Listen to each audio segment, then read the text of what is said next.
Okay, good morning, everybody. I'm happy that I'm able to welcome you on the second day of the EU Pollinator Week 2023.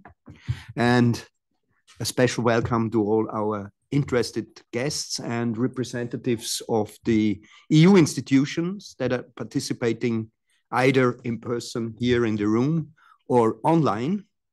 And we have today a policy conference on the revised EU Pollinator initiative.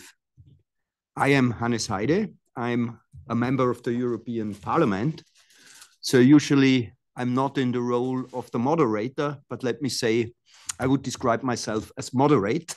So I will guide you through this morning session. And we have a lot of interesting speakers this morning, experts from the European Commission. Just to add to my person, I'm a member of the Committee for Culture and Education, and I'm working in the Committee for Regional Development, and both have a connection to pollinators. And I'm coming from an Austrian region, which is very well known for a long tradition and history of beekeeping. And let me say, it's also culture, and it is also a part of regional development if you look to the way and customs of beekeeping as it is done in Austrian regions. But let me introduce our speakers from the European Commission, and I want to start from the left, and I want to welcome Karin Nienstedt, direct from the Directorate General for Health and Food Safety. I want to welcome Hans Stielstra, the Deputy Head of Natural Capital and Ecosystem Health Unit in the Directorate General for Environment. And I also want to welcome Ms. Gaelle Marion, Head of the Environmental Sustainability Unit in the Directorate General for Agriculture and Rural Development. Thank you that you are able to be with us this morning. So, you all know why we are here today. And I was asked to give an introduction also concerning that there are a lot of people following us and not knowing all the details about the revised EU Pollinator initiative. So what I'm sure is that everyone in Europe agrees on the urgency and our common goal to protect pollinators. And most of you probably know that last week was not a good week for bees and pollinators, as the proposal for regulation on the sustainable use of plant protection products, especially pesticides, in the European Parliament's plenary session was rejected. And it was rejected that there will not be even a follow-up in the European Parliament. But we should start how the whole initiative was beginning. So after an evaluation on the situation of pollinators by the Court of Auditors, the European Commission adopted the EU Pollinators Initiative in June 2018. The goal was and still is to fight the dramatic decline of European wild insect pollinators, such as bees, butterflies, hoverflies, and moths, which was and still is a serious cause for concern. 80% of crop and wild flowering plant species in the EU depend on animal pollination. Around 1 in 3 bees and butterfly species has a declining population, and around 1 in 10 are threatened with extinction. The population of some species has declined by up to 75% in the last 30 years. The reasons for this are the loss of habitat, diseases, lack of old or dead trees, of course, climate change, and also the intensive use of pesticide and insecticides. The economic contribution of pollinators to the EU agriculture is estimated at 15 billion euros. After a second assessment of the situation by the Court of Auditors, there is now the revised Pollinator initiative on the table. The motions for resolution on a new deal for pollinators was voted in the plenary session of the European Parliament last Thursday. The goal is to reverse the decline in pollinators by 2030. And this is a brief, but I think alarming background information. And I would now like to give the floor to our speakers. And I want to give the floor to Hans Stielstra. And I want to ask you, how do you see the revised initiatives from an environmental policy perspective? And do you personally believe that a reversal of the trend is possible by 2030? May I give you the floor?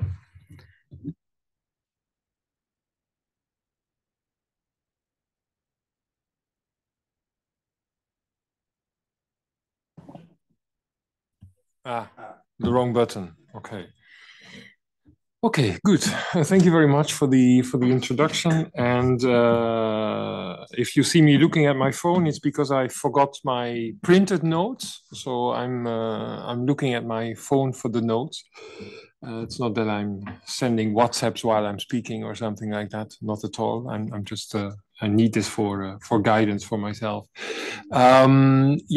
So I work indeed for the Director General Environment for the unit that deals with biodiversity and in particular with pollinators, a number of other issues, of course, as well. And I'm replacing Bettina Deuser, who is my head of unit, but unfortunately she wasn't able to come here. She has something very important this morning, which is, amongst others, to look at the vote in the Environment Committee on the Nature Restoration Law. To which I will come in a minute. A word of thanks also to Copa-cogeca for hosting us here, and to you as a representative of the parliament that has been so extremely helpful, I think, and supportive for the cause of pollinators. Really a driving force behind this file, and that's really very helpful for us. We are here with 3 commission services, which I think shows also that this is not something driven by one DG, DG Environment or any other DG, but it's really driven by the Commission as a whole, and we all have our respective responsibilities in that file. So I will give an introduction of the overall approach, and then my colleagues from Agriculture and SANTE, they will look at their respective areas. Perhaps we can go to the second slide. You already referred to this, the EU Pollinators Initiative from 2018, adopted in 2018, evaluated in 2021, and then represented, if you like, with a broader scope and more ambition in 2023.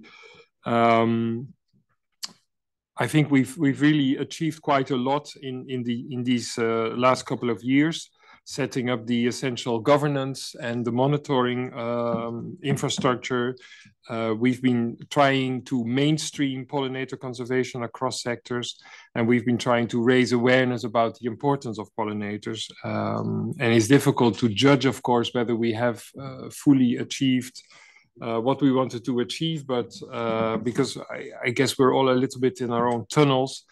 But I think we certainly see an increasing recognition of the importance of pollinators around us. We revised this initiative and represented, as I said, a broader initiative or a broader framework in 2023. And we also took into account the institutional feedback that we received. So not only from the side of the European Parliament, but also from the Committee of the Regions and the Court of Auditors. We've also done a lot of stakeholder consultations, which gave us concrete recommendations on how to step up the actions on pollinators. And this initiative, together with the Nature Restoration Law that will be voted by the EP Environment Committee this morning, feel is really taken together a new deal for pollinators. The Nature Restoration Law, without going into a lot of detail on that, if it's going to become law at the end of the day will be very significant also for pollinators, because it is going to ask member states to reverse the decline of pollinator populations and ensure by 2030 and ensure an increasing trend afterwards. So that really puts a very significant pressure on all of us, I think, to address the issue of pollinators. What we also try to respond to is what European citizens are telling us. There has been the European Citizens Initiative, Save the Bees and Farmers, signed by more than 1 million people, which calls for a transition towards a more bee-friendly agriculture. So next slide, please.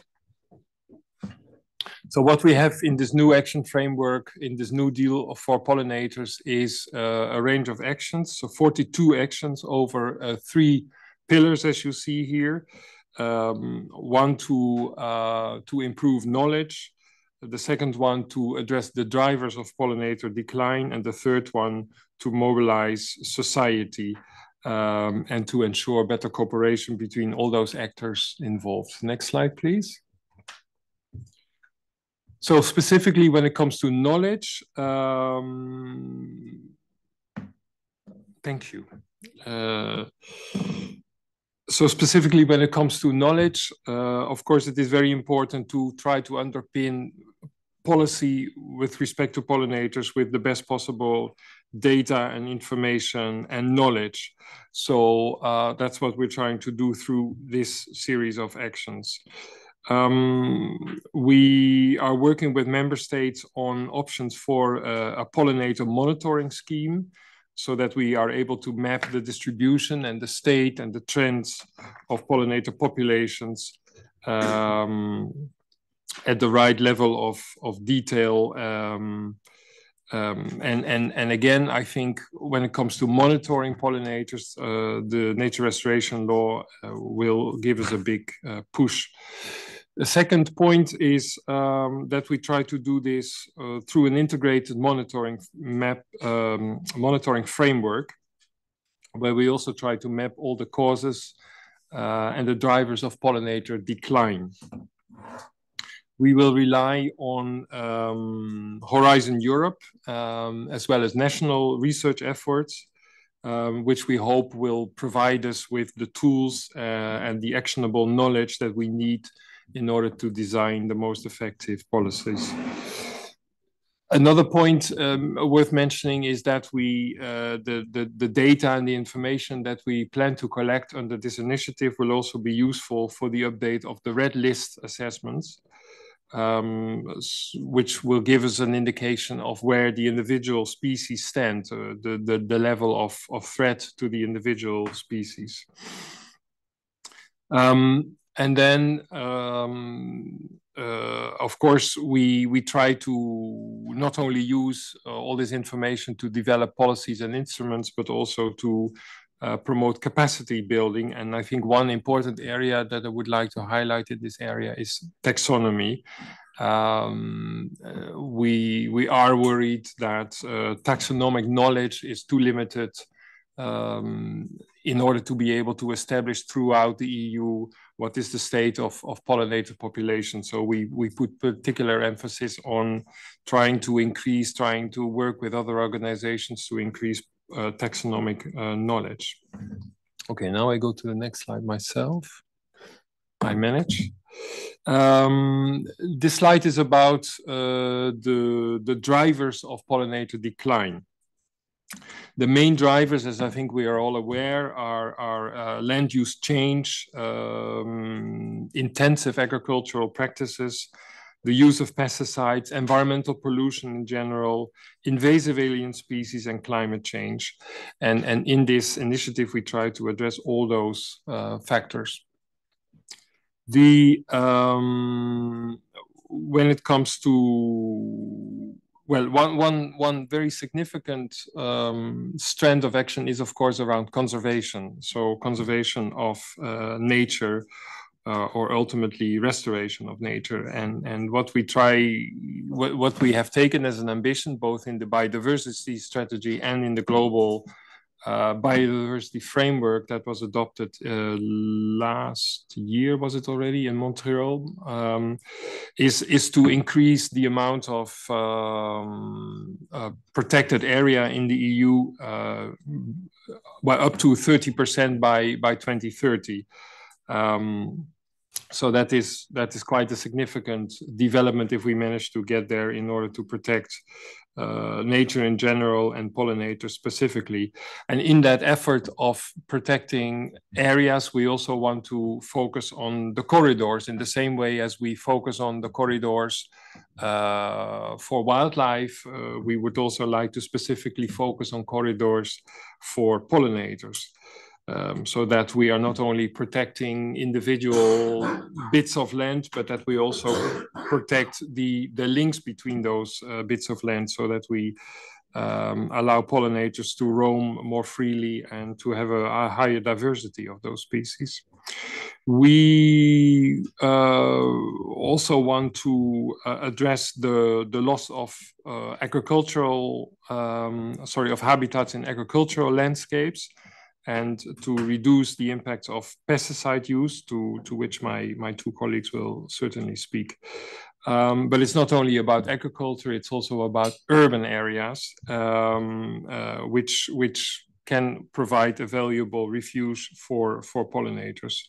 So in that area, for instance, we will develop guidelines for pollinator-friendly cities, and we will work through the urban greening plans. Another area is invasive alien species, where we have this legislation to essentially with the purpose of combating invasive alien species in Europe. When we do a proposal for listing more of those species, we do a risk assessment, and in that risk assessment, we will also look at the pollinator aspects. Climate change, of course, we are working with the colleagues in DG Klima to make sure that national climate adaptation strategies also consider pollinators and their habitats. And then finally, at least on this slide, is the aspect of light pollution. Light pollution, of course, also affects pollinators. And we want to make sure that national, regional, and local policies are adapted to the needs of pollinators. And to that effect, we will develop guidelines also for citizens and public authorities to address this aspect of light pollution. Finally, mobilization. As I said in the beginning, this is not something that we can develop strictly from a European level or strictly by administrations. This really needs to mobilize a lot of players at the same time. So we are trying to reach out to policymakers, to scientists, to citizens, to farmers, and to businesses in the implementation of this action. And one particular point that we try to do is also to reach out to youth. And in that sense, it's worth referring to the support of the European Parliament for a Youth for Pollinators project. The Parliament has given us €4.5 million in order to develop a specific outreach to the youth with regard to pollinators. Of course, we need to work a lot with the member states. I mean, as is usual for European policy, we can develop actions, we can develop legislation, but we also need to reach out to member states, because a lot of the relevant actions for the protection of pollinators fall in the competence of national or regional or even local authorities. We try to improve the governance at European level for pollinators. We have, for biodiversity in general, we have created a EU biodiversity platform, which is bringing together all the stakeholders relevant to biodiversity and the member states. And within that platform, we have now set up a working group on pollinators, which is a very active group that will expand or subdivide into 6 particular task forces, all looking at different aspects of our policy on pollinators. Finally, a word about the global action. We're not only doing this, of course, at European level. We try to work as much as possible with international bodies, with the CBD and with the UN Food and Agricultural Organization to implement, for instance, the International Pollinators Initiative. I would leave it at this. Thank you very much. Thank you very much for your contribution. And I want to pass the floor to Karin Nienstedt. And I want to ask to tell us what are the new approaches, the new aspects of the revised version. And I also want to ask you about the consequences of last week's rejection of the proposals for regulation of the sustainable use of plant protection. What does it mean now for the follow-up? So the floor is yours. Thank you. Okay, thank you and good morning. And maybe my slides can come up. And if you pass me the control. So yes, my name is Karin Nienstedt. I work in the unit in DG SANTE, which has to do with pesticides and biocides. And I am head of sector for the sector which deals with the regulation for placing on the market of plant protection products. So of course, I mean, we're very much involved in this, and many of the actions, which, not many, but quite a number of the actions which were identified in the Pollinator initiative fall under our, let's say, responsibility. So, and I would also like to send the apologies of my head of unit, Almut Bitterhof, who is busy this morning. So she has a commitment at the parliament. So I am replacing her. So, sorry, waiting for the slides.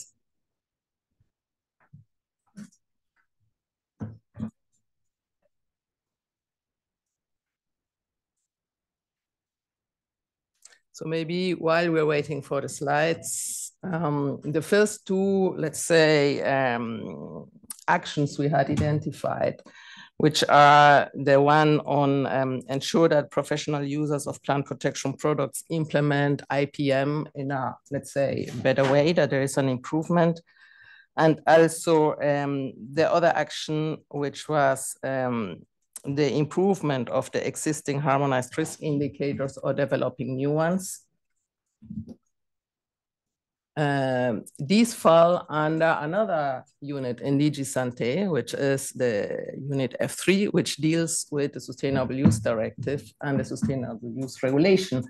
And here I will not be able to give you a lot of details because we are not chef de field for these.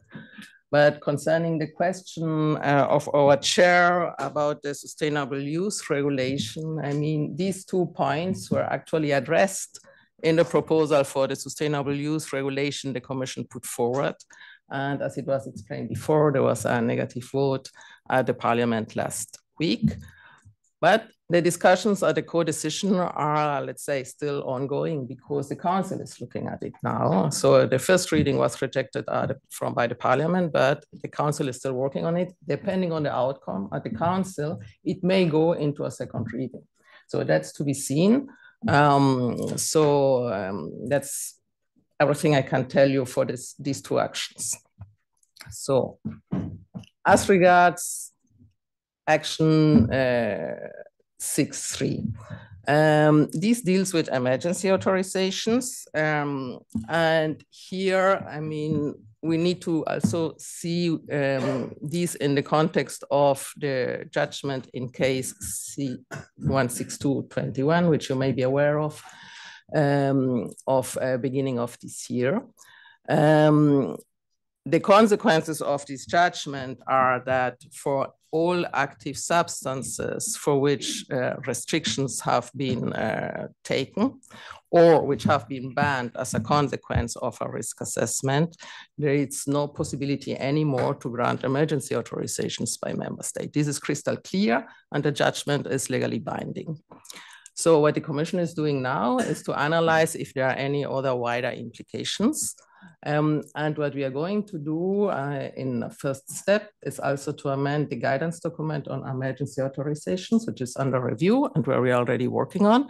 And of course, what we intend to do in this guidance document is to reflect the outcome of the judgment on one side, and then to add, let's say, further details on how to clarify the justifications which member states have to provide when they grant emergency authorizations, and also do some improvements in the system, which is an electronic system where they have to, member states have to submit the emergency authorizations.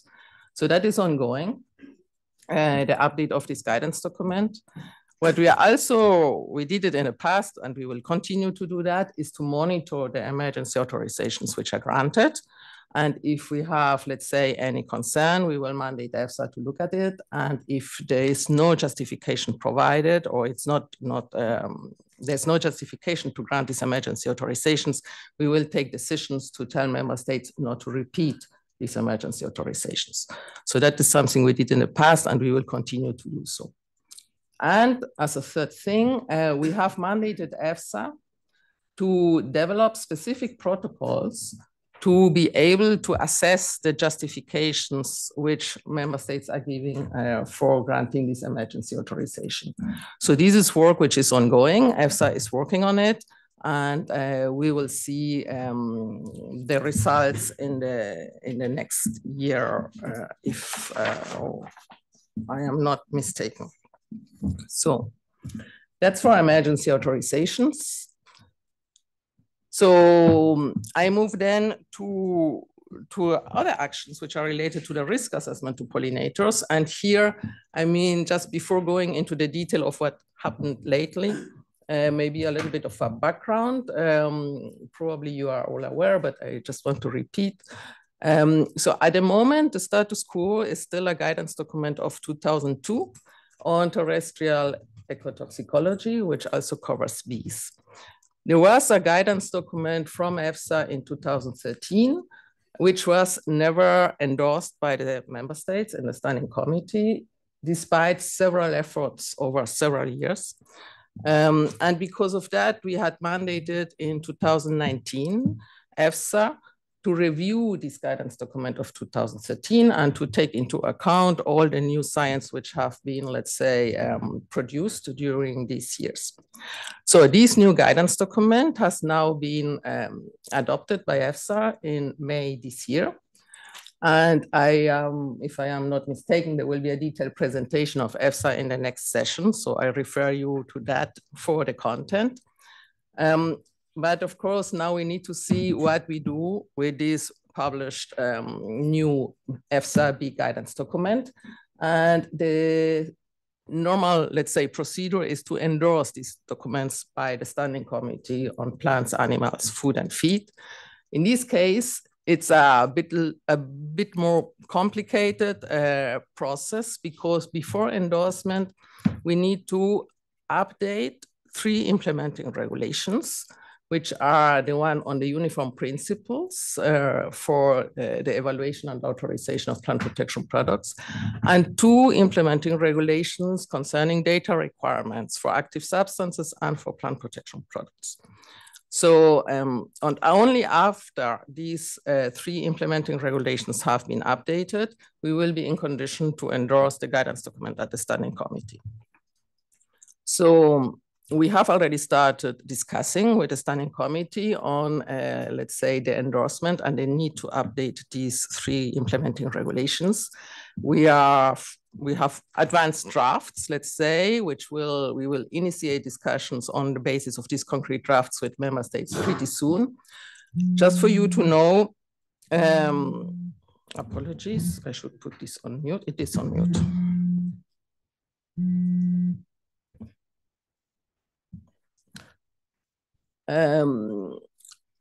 So where was I? Yes, discussions at the standing committee will be initiated in the next weeks on the basis of a first draft.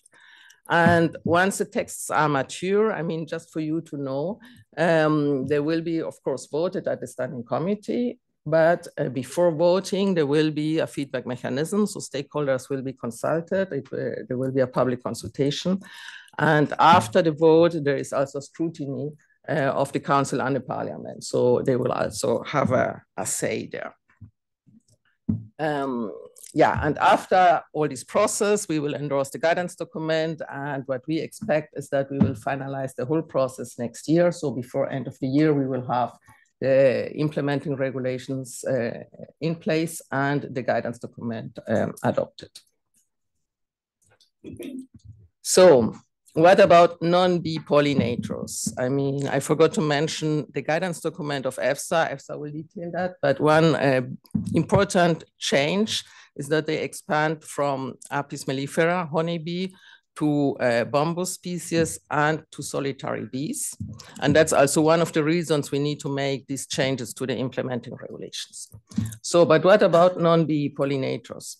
So in general, they're covered by the risk assessment for non-target arthropods. You may be aware that actually for pesticide risk assessment, we ask for quite a number of data on non-target arthropods, actually more than in other jurisdictions. So there is a good coverage for that. But I mean, we are aware, and that's the intention, that this guidance document, which is covering non-target arthropods, also needs an update. It had been identified as a priority by member states and the standing committee. So we are preparing already a mandate to EFSA to update the guidance and the risk assessment for non-target arthropods. EFSA has already started over the last years actually to do some preparatory work. So this will be a smooth process because they are preparing, but it will also not be a very short process. It will be a complex one. So it will take minimum 2 years until we have our new guidance on non-target arthropods. But work is ongoing. And then another action, I mean, related to the risk assessment was the work plan for additional test protocols. So just to give a bit of a background, and it's also a link to the new guidance document of EFSA. We need to have standardized test protocols to be able to test the pesticides, and these protocols need to be standardized and validated in order to give robust results. And for some species, they're not yet there. So that's why there is this work plan which lists the missing, let's say, protocols, which also lists who is developing which protocol and also who is taking the responsibility to then follow this up for the OECD validation, because it needs to be ring tested, there needs to be some paperwork which needs to be submitted to OECD, etc. So the work plan is, let's say, agreeing on who is that, who is doing what, and it's been discussed at the standing committee. Permanently, it will be updated so that we can include the progress and monitor how the work is going. And of course, if other species need to be added, for instance, because of the terrestrial guidance document for non-target arthropods, we could add that to the work plan. So it's a sort of living document in order to track progress and identify needs. Then another action was on unacceptable coformulants. I don't know if you are aware, we have in the EU a list of unacceptable coformulants in the regulation for plant protection products. And we have now a new implementing regulation of this year, actually, which sets out, let's say, detailed rules so that additional substances can be added to this list of unacceptable coformulants. So this is done and completed, the action. But I mean, we are going also beyond. We are doing more work on conformulants. There have been 2 workshops this year in order to increase transparency and harmonization, because conformulants is done by member states at the authorization phase for plant protection products. So here we are continuing the work with member states, and you can find the detailed information on the link which I provided. And now moving to biocides, which is not section 6, but section 9 of the actions. I am pleased to tell you that very recently, a guidance document, a new guidance document to assess the risk to bees and other pollinators from the use of biocides was developed by ECHA, and it was endorsed last week by the competent authorities of biocides. So that's something new. And with that, I think that's the last slide. I provide you a link where you can find more information. Thank you very much.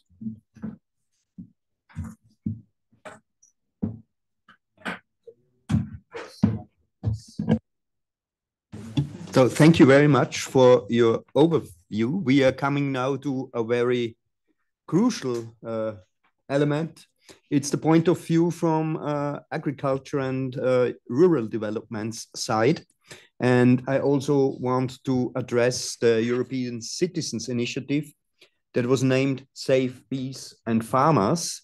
And agriculture and farmers were, or their future, were the justification for the refusal of the regulation for the reduction of pesticides.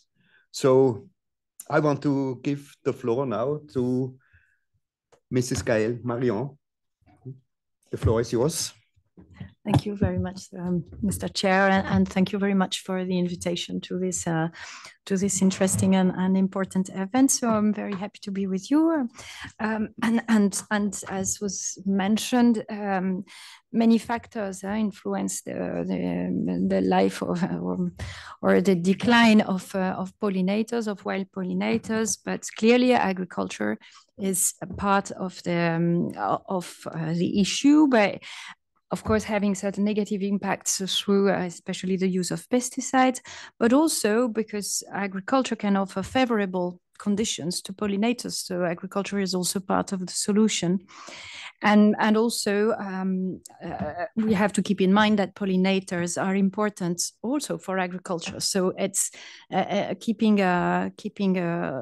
pollinators is of course important as well for agriculture. So, so I think the numbering is not exactly right if we compare to the actions. The actions related to agriculture are part of Action 5, and so these are the 4 sub-actions of Action 5 in the action plan of the new deal for pollinators. The first action is mainly about the uptake of measures and support measures, especially under the Common Agricultural Policy, but also possibly under other programs. So how we're going to work with member states to encourage the planning of measures, interventions, which can be interesting for pollinators, which are well designed so that the uptake by farmers can be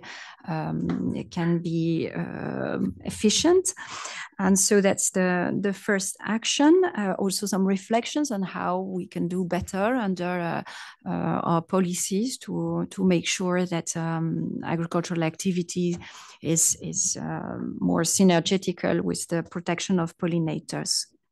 The second action is about the sharing of good practices, because as you may know, under the CAP, member states have a lot of leeway to design in a way or another their interventions in agriculture. And there are very good examples, and I will show a few in a moment.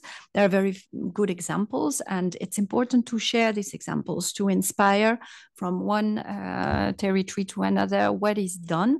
Not all, of course, is transferable. Not all experiences exactly can be done in exactly the same way, but that's interesting to exchange experience. In these exchanges, there is particular attention to innovative ways to implement measures like result-based payments, as we call them, or collective measures. But I will say a little bit more in a moment. A third action is about enhancing the capacity of farm advisory services for pollinators and communication activities. There, it's more at the level of the territories of the farms, how to inform farmers of what is possibly harmful for pollinators and what is not harmful, or even possibly as good to protect pollinators. And the fourth sub-action is the development of an indicator for pollinator, which will possibly then be used under the Common Agricultural Policy to better monitor the link between agriculture and pollinators. And this indicator is part of the nature restoration laws, where in principle this will be followed up once the law is adopted.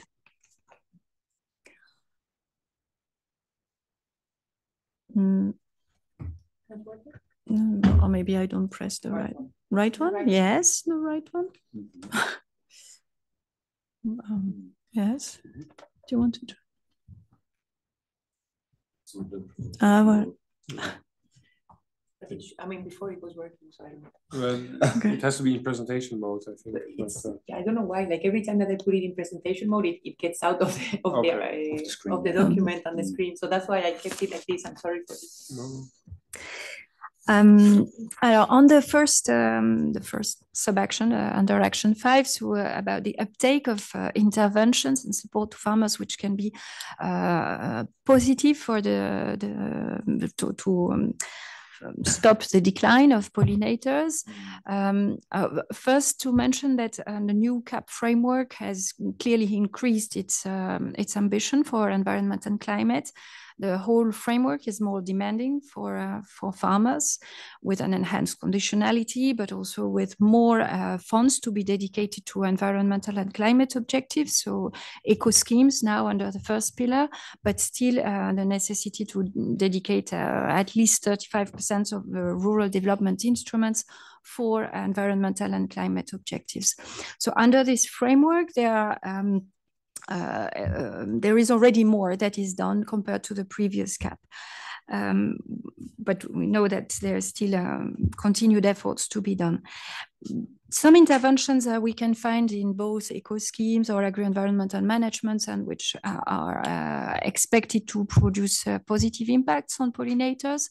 Organic farming, there is support for conversion to organic farming, also for maintenance, but the conversion is surely the most important in terms of impact. The maintenance and development of landscape features, this is very important. Under the conditionality already, there is strong attention to the protection of landscape features. And then there are quite a lot of interventions which are planned to protect these hedges, trees in lines, or other landscape elements, which are of course very important for pollinators.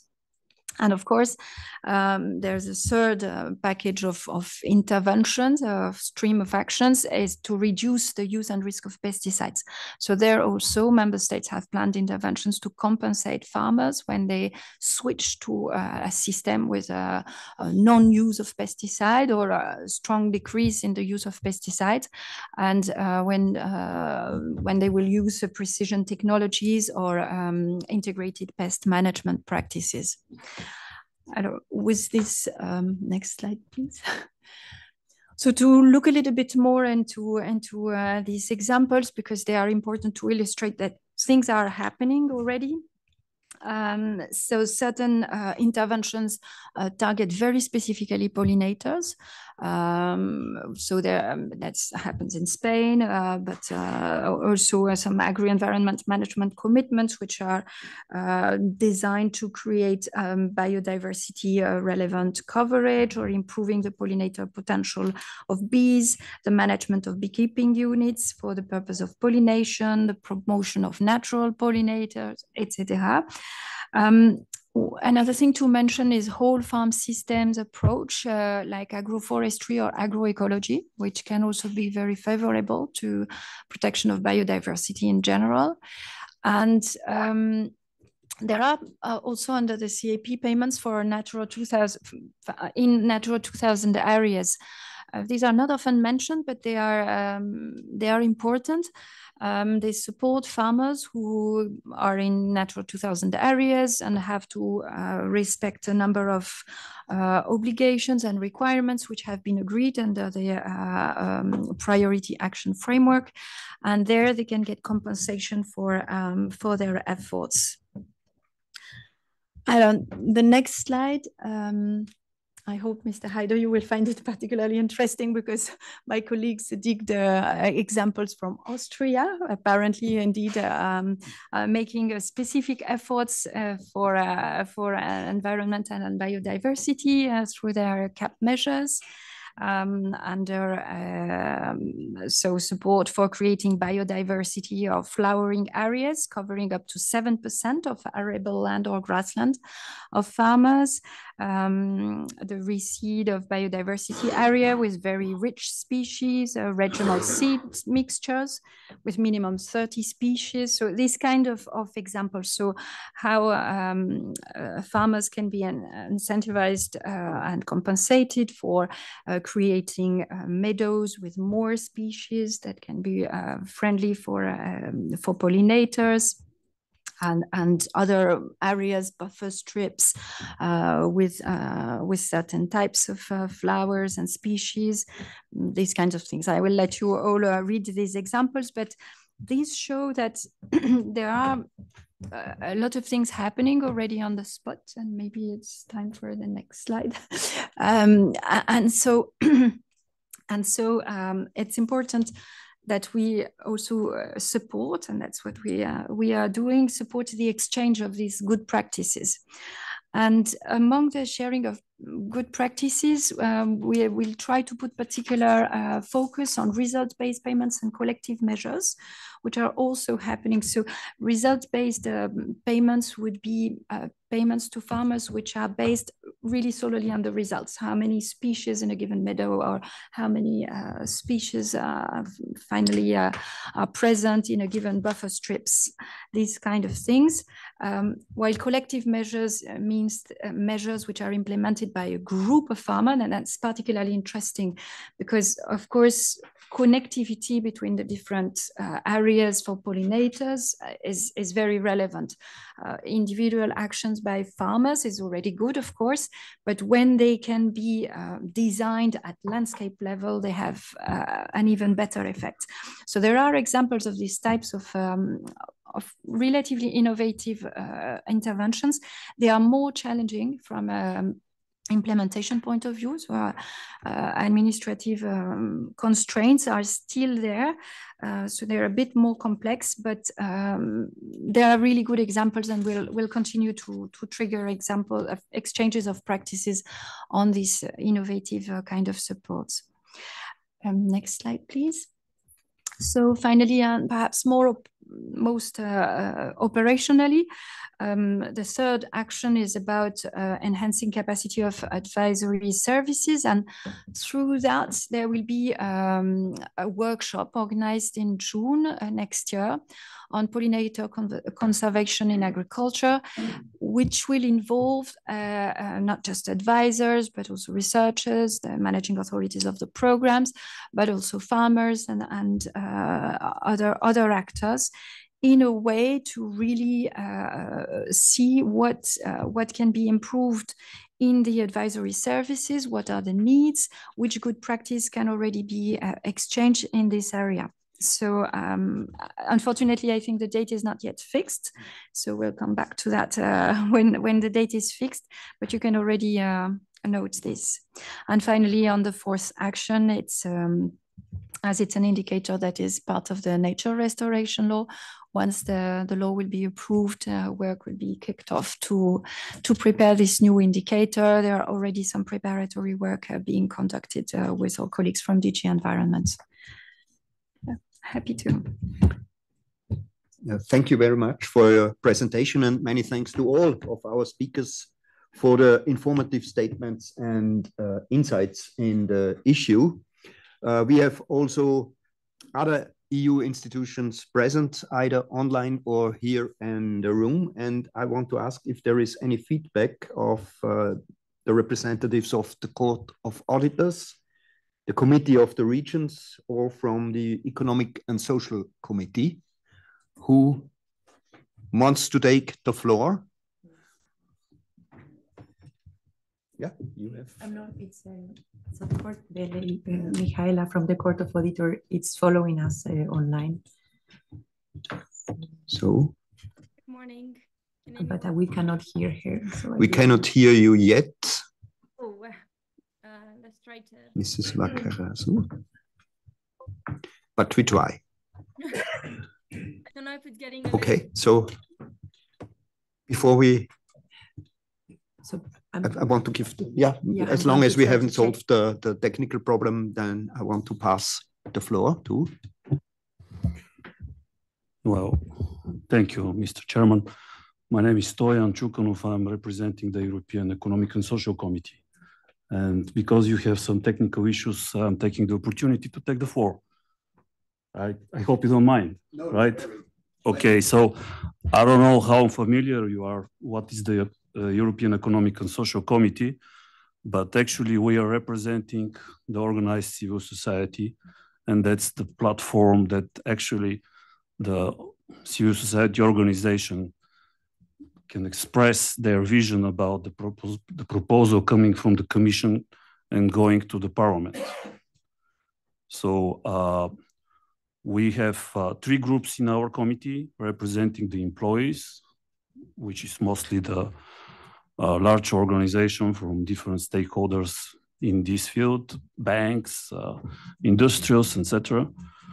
We have also second group, which is the employees, which is the trade unions organization, basically, from all member states. And we have the third group, to which I belong, that we represent the civil society organization, and I'm representing the agricultural sector of Bulgaria, from where I'm coming, and I'm a farmer myself. And yeah, so you have a straight input from the different subjects that are concerning farmers.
What is the relation in between the two?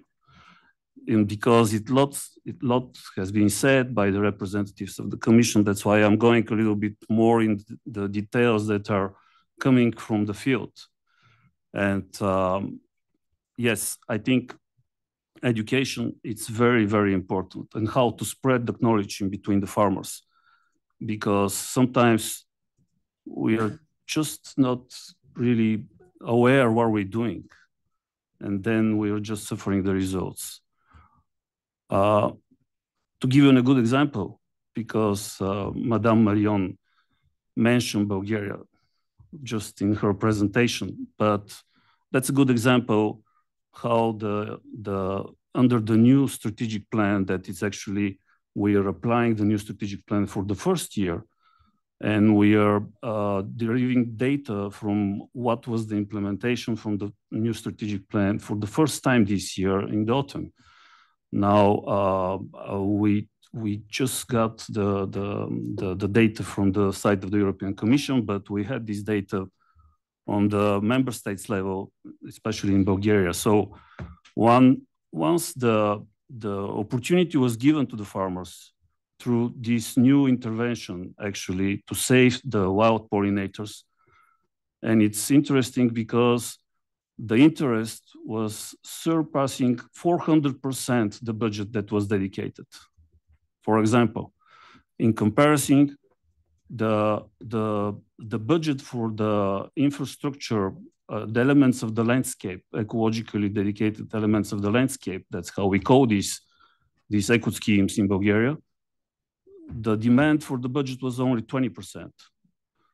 So that's just to illustrate how important it is to have a really good, like a campaign before we introduce a scheme, so it's understandable on the farm level.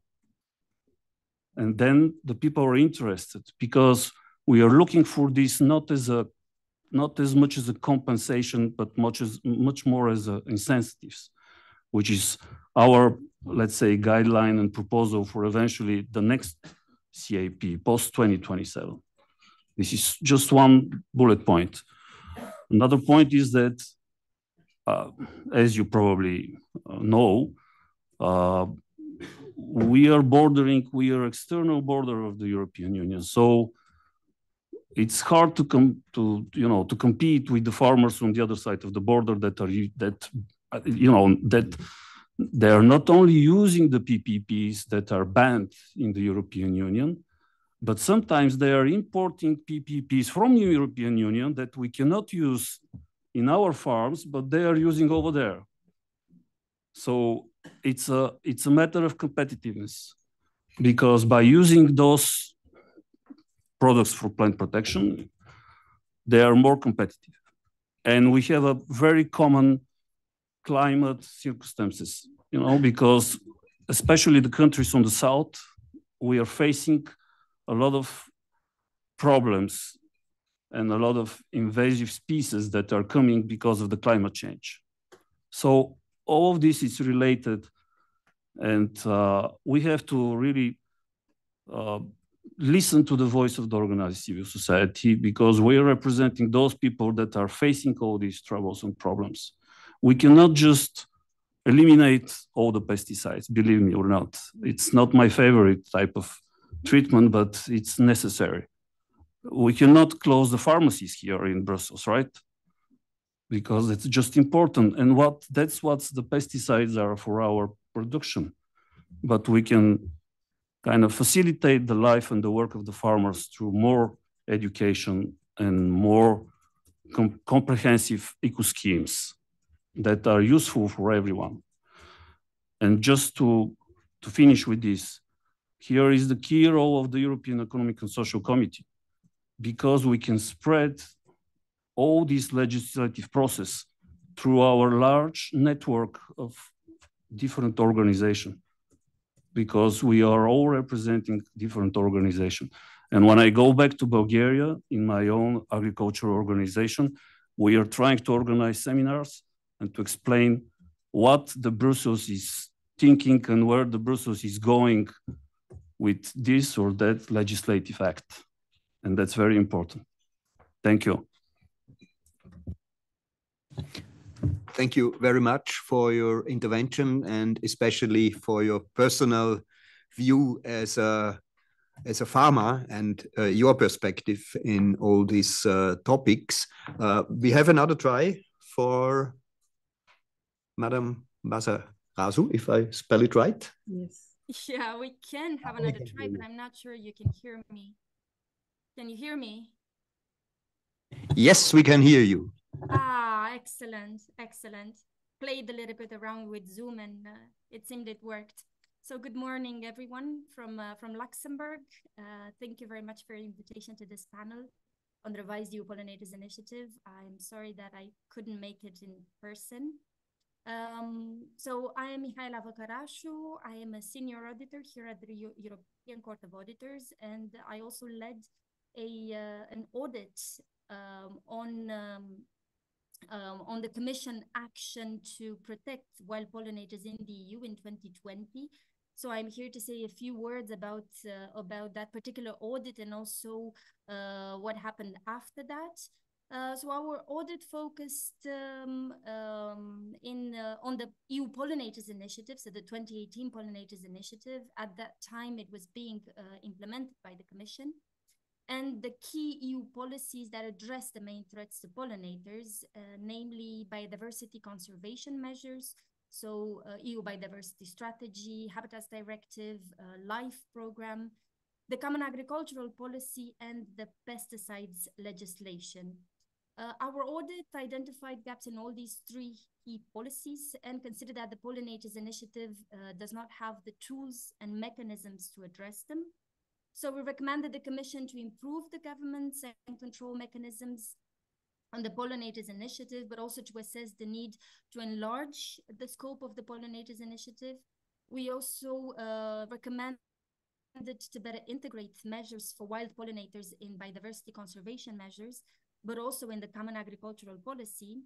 And last but not least, to improve the protection of wild pollinators in the pesticides risk assessment process.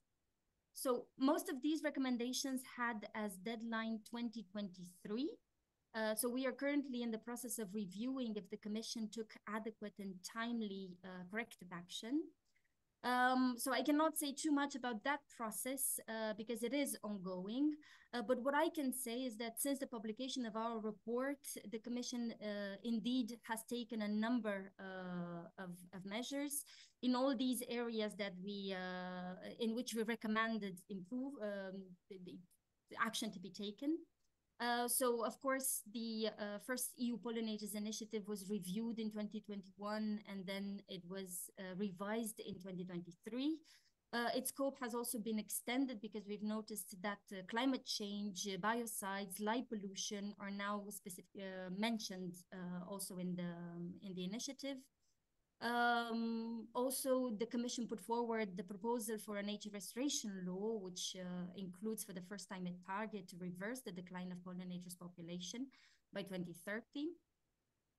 We also, in the area of the Common Agricultural Policy, noticed that a study on the integration of pollinator conservation into the Common Agricultural Policy was published in 2021.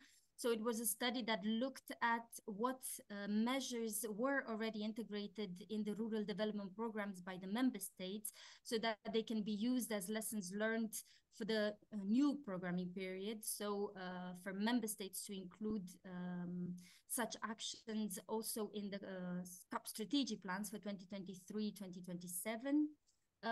We noticed also the publication of a guide for farmers and the Common Agricultural Policy Managing Authorities for pollinator-friendly farming.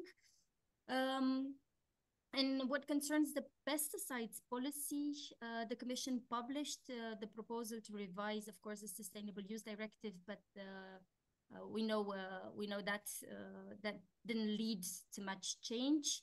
But what we can note is that the EFSA did revise the guidance document, which is used to assess the risk of pesticides on bees in May 2023. But we still note that the guidance is not applicable when active substances are approved on the EU market.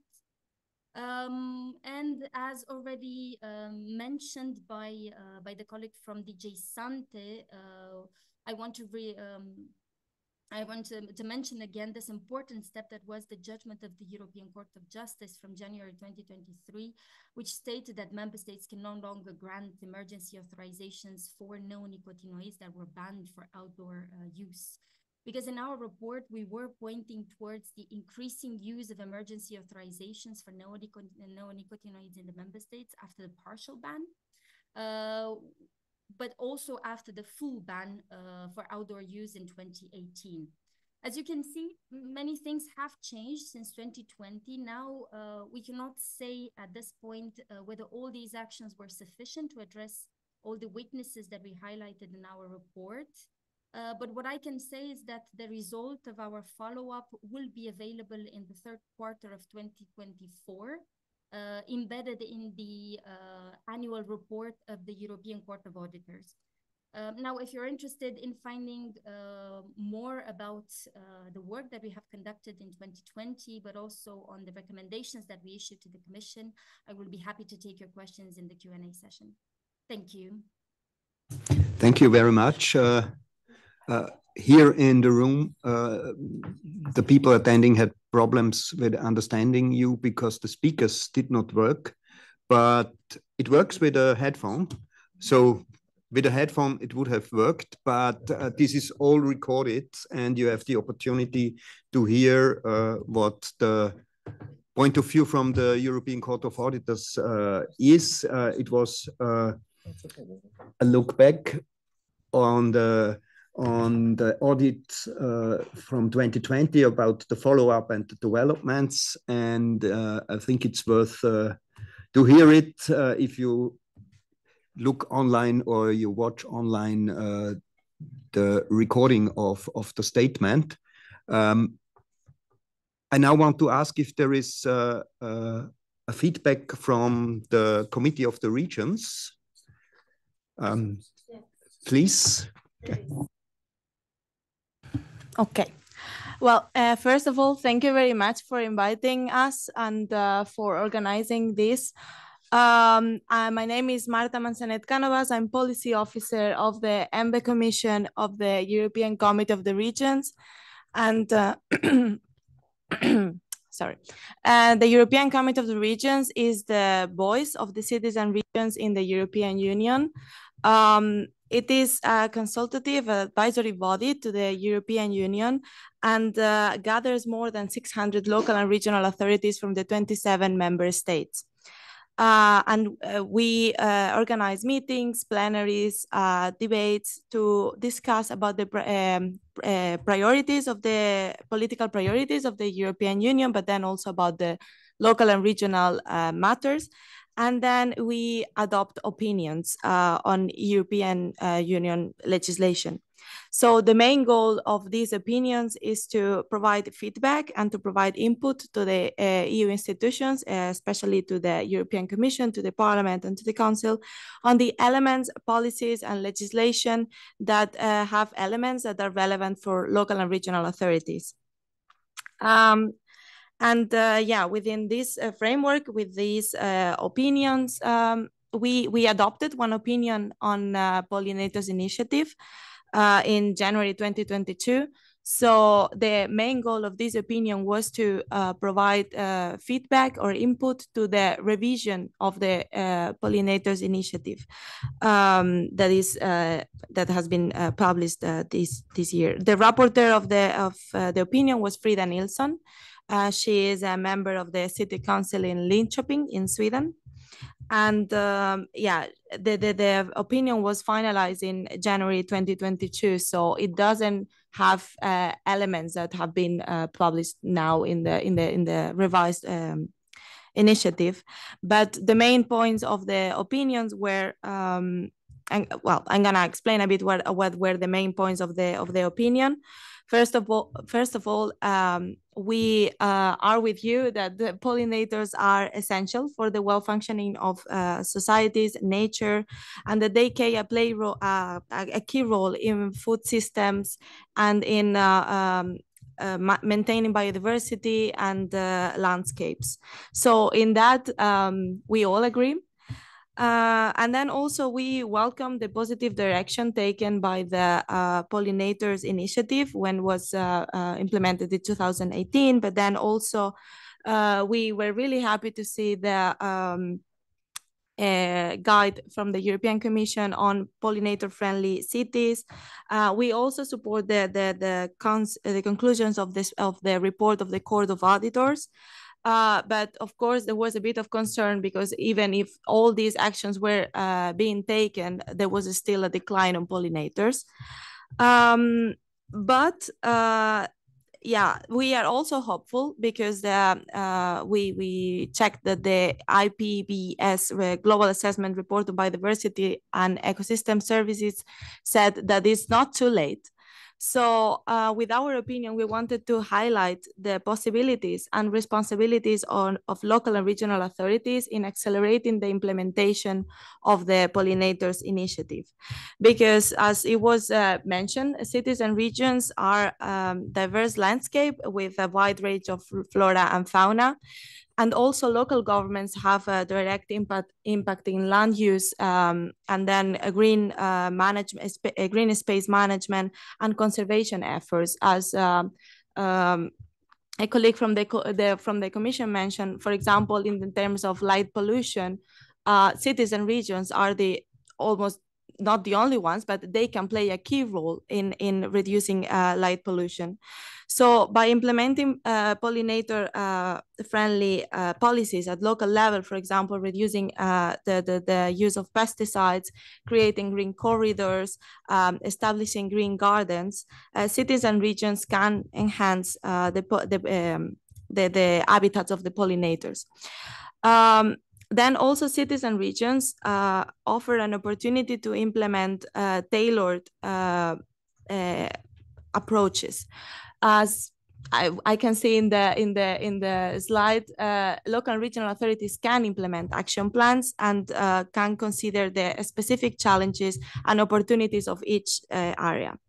And within these action plans, for example, they can include supporting monitoring programs designed for urban environments. And for this, it's really important to involve all the stakeholders and to foster collaboration within the research areas, farmers, citizens, local and regional authorities, associations.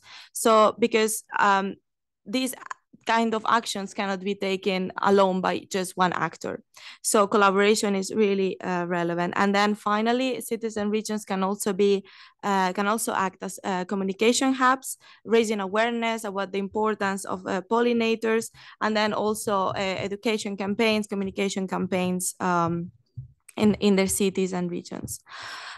So besides this, the Committee of the Regions, in the opinion, also called for legally binding targets for stop the decline of pollinators.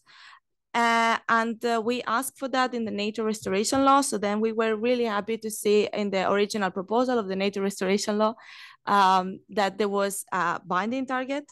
Now we'll see what happens. But yeah, because restoration is a fundamental component for protecting pollinators, because they a restored area can provide ecosystem services.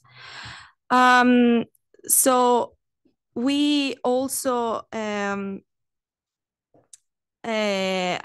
call on the Commission to address the decline of pollinators internationally. So last year during the CBD COP15, we wanted to make a plea a bit to advocate for strong measures to protect pollinators. And that was reflected in the Global Biodiversity Framework in the Target 11, and then also as an indicator in the Target 12. And then finally, we are happy to see that the revised initiative of the Commission presents elements that we called for. And for example, it is highlighted that the European Committee of the Regions would be really important to promote regional engagement and collaboration. We offer our support to implement this revised initiative, and we are working on it. For example, we have a collection of best practices, not only on pollinators and Green Deal areas, but we are already gathering best practices on pollinators conservation, such as, for example, in Tallinn, there's a green corridor of 13 kilometers of green area that I had the pleasure to visit and see. And we want to we want to call for more best practices, because at the end of the day, the action is what matters. And with these small actions, it's really easy to duplicate. Well, not really easy, but it can be easier. If you have seen that another city has implemented a project, then you can also do it. So yeah, that's my feedback. Thank you very much. Oh. Thank you very much for your feedback. And it's now time for questions from the participants. And we have one question online already. And it's Diane Spiteri. So it's from Diane Spiteri, who can unmute herself and speak and make her contribution.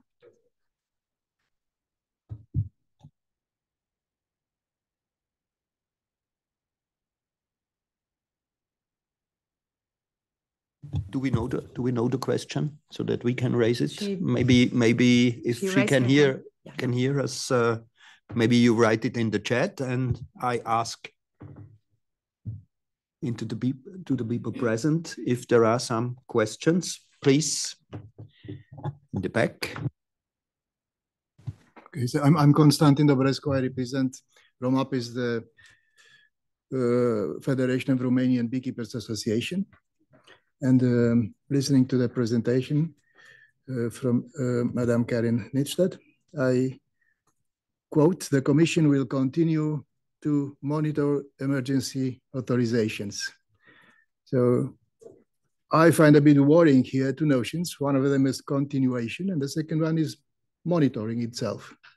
So the context is that Romania, a member state, has granted emergency authorizations by derogation for 10 years in a row, in spite of the law, in spite of the guidance document, in spite of the ruling of European Court of Justice, in spite of the protest of the civil society. They are doing what they have been doing constantly. Now, if the Commission will continue to act as up to now, I see that we are hopeless as beekeepers. On the other hand, monitoring helps us in which way? Of course, it's important to monitor, to know the reality. But what comes afterwards?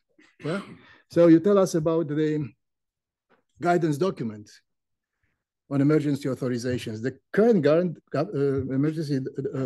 the guidance document also provides certain things like an authorization, emergency authorization, should it be repeated in case there is not proper reason for that, and is not a proof that there is a research program in place having as a final target to find new ways of fighting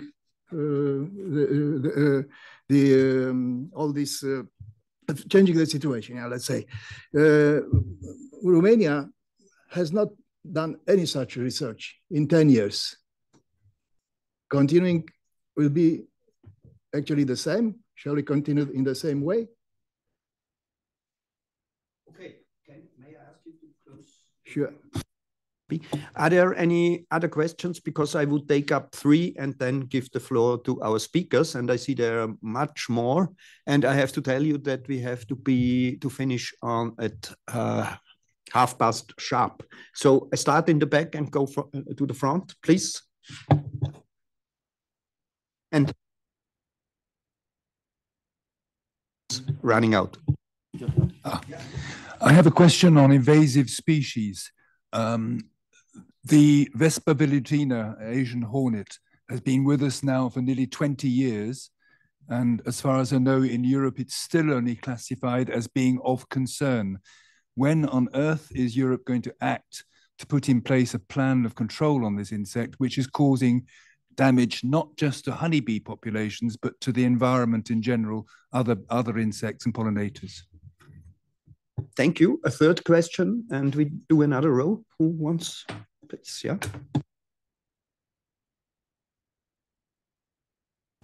Okay, my name is Ingrid Schmarantze. I'm representing the Austrian beekeeping associations. We beekeepers have a problem. It has come in the last time. It's very strange for me because protecting the wild pollinators, they started to kick out the beekeepers of the natural areas. And then we have commissioned investigations to look for the facts. And in the meantime, we know that honeybees are not in competition with wild pollinators. And I think it's still, the situation is still this, that we are not allowed to go into nature areas or protected areas. In many countries, they have problems. And the beekeepers still have a lot of problems because of the pesticides, of the climate change, and so on. And this is a problem which is created from different people, but the facts show us it's a problem of, it's not a real problem. It's only a matter of habitats, and of resources. Thank you. And therefore, it's necessary to look for that because beekeepers, they stop working, lots of them, because of all the problems they have in Europe. And lots of them start taking another job and reduce the beekeeping, especially the professionals. Thank you. Okay. Who wants to answer? Please. I can start with the questions from Romania on the emergency authorizations. Well, I think there was also a bit of a confusing with the word monitoring as I meant it, and how you may have understood it, because it has several meanings, but I will clarify. So we need to keep in mind that the emergency authorizations are full responsibility of the member states. Because you may remember the pesticide legislation has two steps. First one is active substance approval at member state level, and plant protection product authorization use is at member state level. First one at EU level, second at member state level. So it's full responsibility of the member states. So we have asked member states already years ago to notify these to us in a very transparent way because it's public.